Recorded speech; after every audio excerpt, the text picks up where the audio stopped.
Good morning, everybody. Today is August 11th, 2023, and I'm quickly approaching exactly 3 months that I've been on the road doing this documentary. I'm currently in Rock Springs, Wyoming, and over the last 3 months, I've spoke to literally thousands of people. And everyone, keeps saying, wow, I never thought about that. That's true, over and over and over and over again. And as I've told my story, I've had many people ask, how in the world do you not have severe PTSD? How can you possibly still function after, you've had so many failed relationships that even though I would not fight dirty, I've had people do the worst things they possibly could do to me. Or, for example, that recently, in the last, 4 months, my entire family that was the foundation of what I considered love and what I considered my true baseline of whether or not I'm a good person, literally judged me the worst way they possibly could and never gave me the slightest benefit of the doubt that what I was saying was true.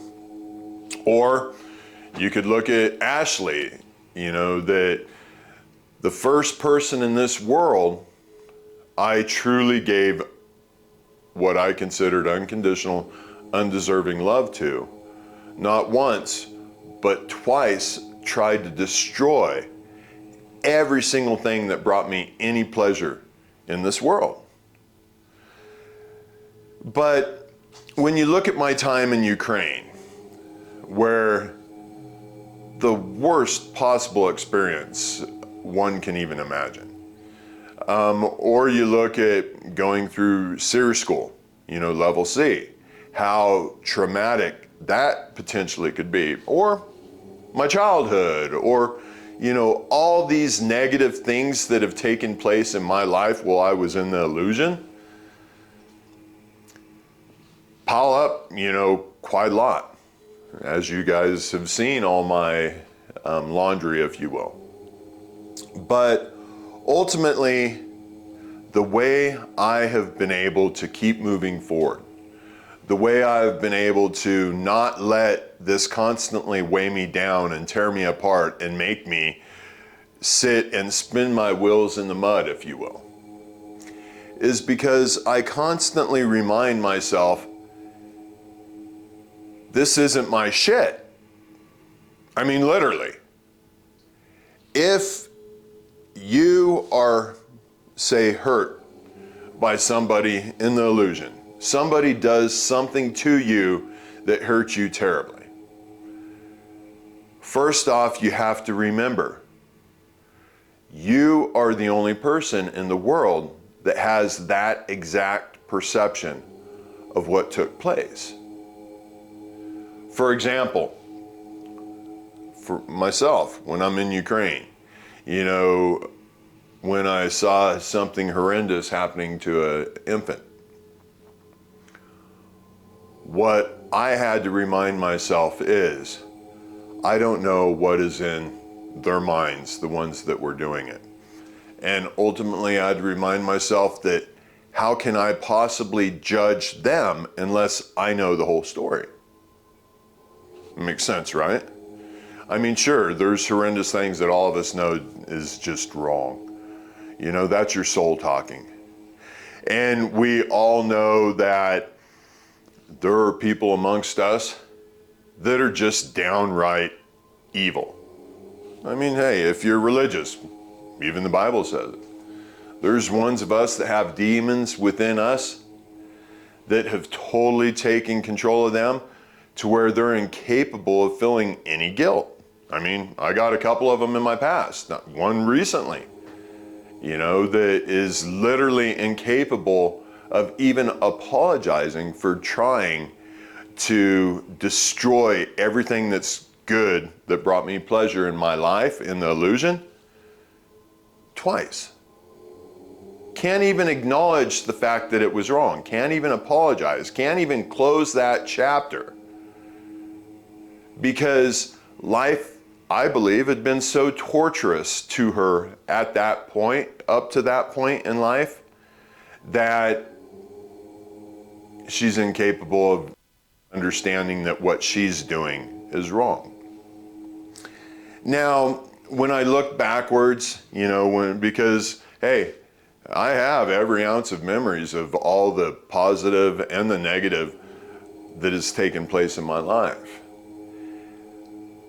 But what I'm not willing to do is I'm not willing to allow myself to feel sorry for myself.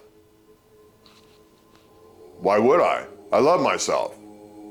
If I truly love myself unconditionally, then why would I feel sorry for myself? That would be, in essence, me, in a sense, judging myself.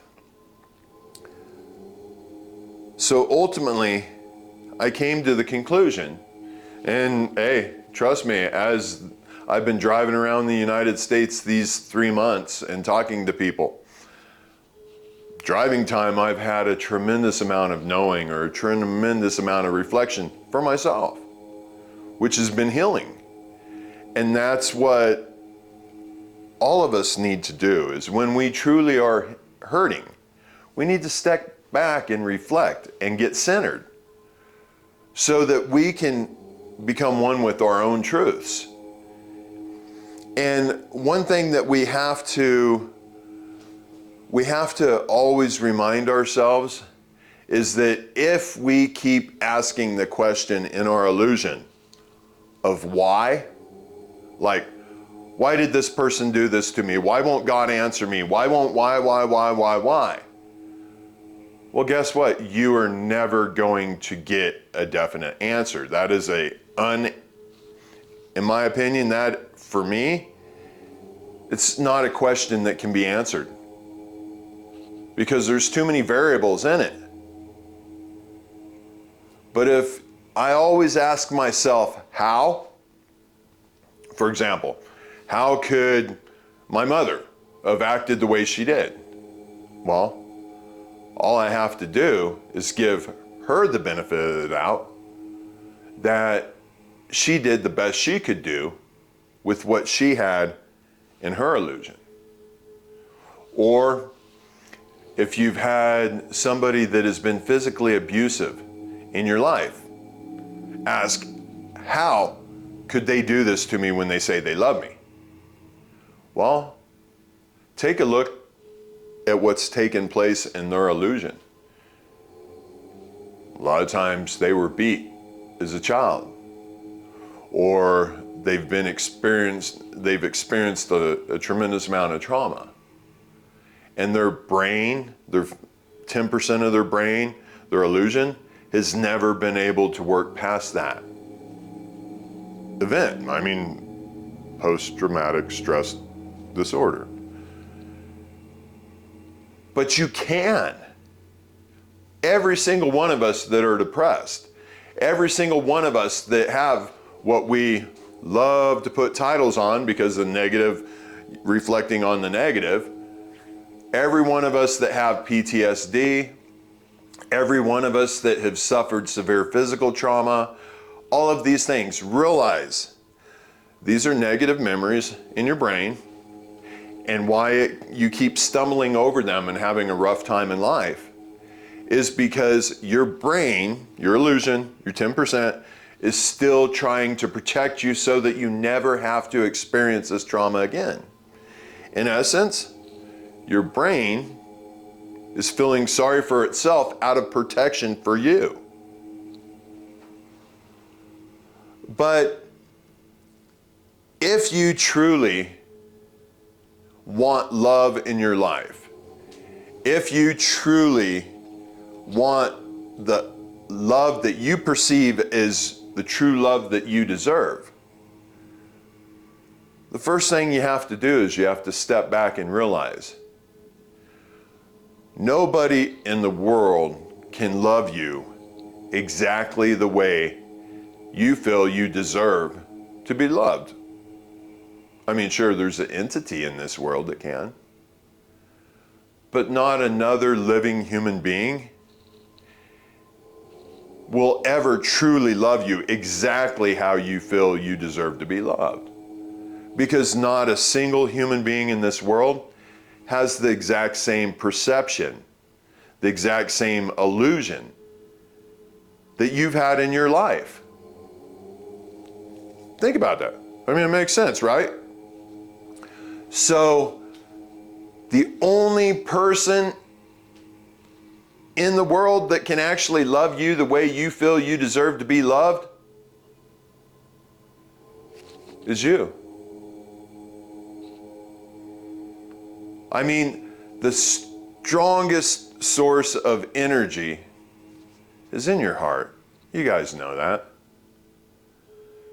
So why do you allow yourself to keep turning the wheels in the mud, thinking about all the negative, when you can very easily find positive to every single negative that's taken place in your life? And I guarantee you, you can find way more positives to it than you can find negative.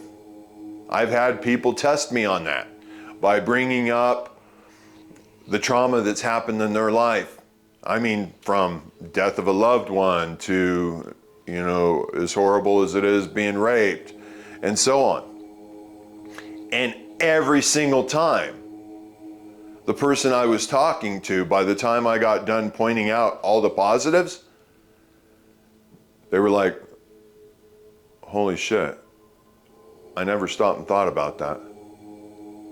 Because in America, our mental health system wants to tell you it's okay to feel sorry for yourself. You know, at times we all need to just, you know, go ahead and allow ourselves to feel sorry for ourselves.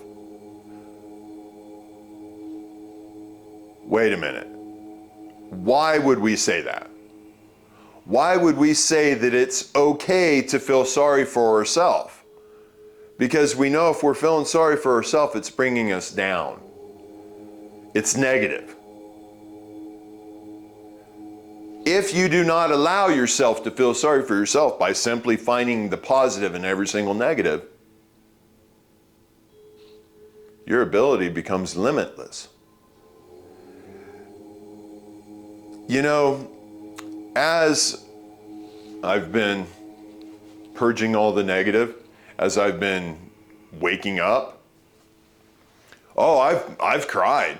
Oh, believe me, you, I believe the correct saying is, or you, me, or whatever. I've cried many a times. I've cried driving down the road by myself. I've cried in the middle of the woods. I've cried all over the place. But the interesting part is, the last 3 months of tears that I've had have all been a matter of, wow, how amazing life truly can be once I allow myself to find the positive in everything. And then I start seeing what you would refer to as miracles happening left and right.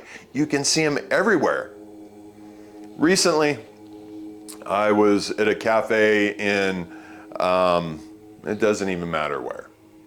And just like every single place I've eaten, you know me, I can't shut up. So of course, people ask what I'm doing, you know, and I tell them. And just like clockwork, they say, oh my gosh, I've needed to meet you so bad. I've needed to hear this. I've been searching for something like this. And then I said, well, there are zero coincidences in this world. Everything happens exactly how it's meant to be. And she was talking to me and she's like, yeah, but I keep struggling. I can't figure out how, you know, to do it, yada, yada, yada. Then this old timer walks up behind her and he says to her, young lady, You just need to wake up.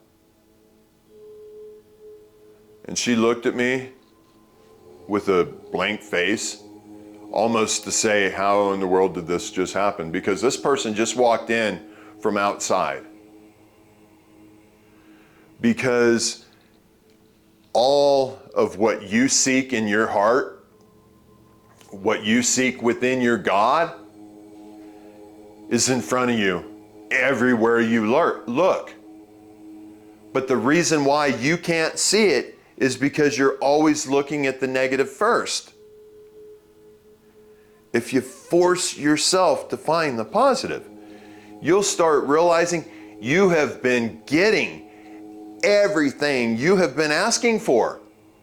If you are able to open your eyes, open your soul, open your brain, and truly see it. I know that there isn't a single one amongst us that has gone too far down, the path to where they're never going to wake up. They're never going to be a good person. They're never going to become one with their God. There isn't a single one amongst us. And if anybody out there in this world feels that there is, how do you know that? Why are you doing what all of us know we're not supposed to do? And that is judge. You don't have the ability, you don't have the education, you don't have anything.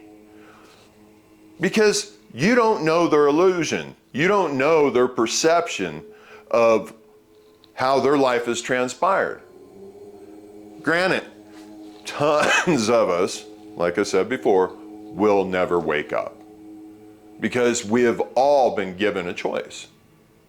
And it does not sadden me that those amongst us who will never choose to wake up, never choose to only accept the positive in this world, because I believe that's the way it's meant to be. You cannot say that you love somebody unconditionally if you don't give them a choice, because then it would be more of control, more of a dictatorship, or however you want to put it. But for those of you that are battling depression, hey, I've done it. Those of you suffering PTSD, hey, I got a laundry list, of things that I could pull from and allow myself to feel sorry for myself and keep cycling in it. Or you can finally decide that your life is in your own hands. You are the one who decides whether or not you are happy, sad. Because all you have to do is choose to perceive it from a different direction. Choose to see the positive instead of obsessing on the negative. And all that trauma that has happened to you in your life, hey, and trust me, I feel a tremendous amount of love for you guys that have gone through it, because, like my forearm, way back before I woke up, I knew life can be demonistic. Life can be treacherous. Life can be absolutely horrid if you allow it to be. But you are the only person in the world in control of whether or not your life experience is happy or sad. Whether or not you wake up, or whether or not you keep staying in the illusion and only seeing and feeding into the negative. One of the best ways that I've found to cope in life, and realize I've had to cope with a lot of stuff being a veteran, for 2 countries, is I always remind myself that it's not my shit. I always allow myself to recognize how I have contributed to every single thing that has happened in my life. And when I recognize that I've done wrong, I allow myself to give myself forgiveness. And I also remember, why do we keep looking back?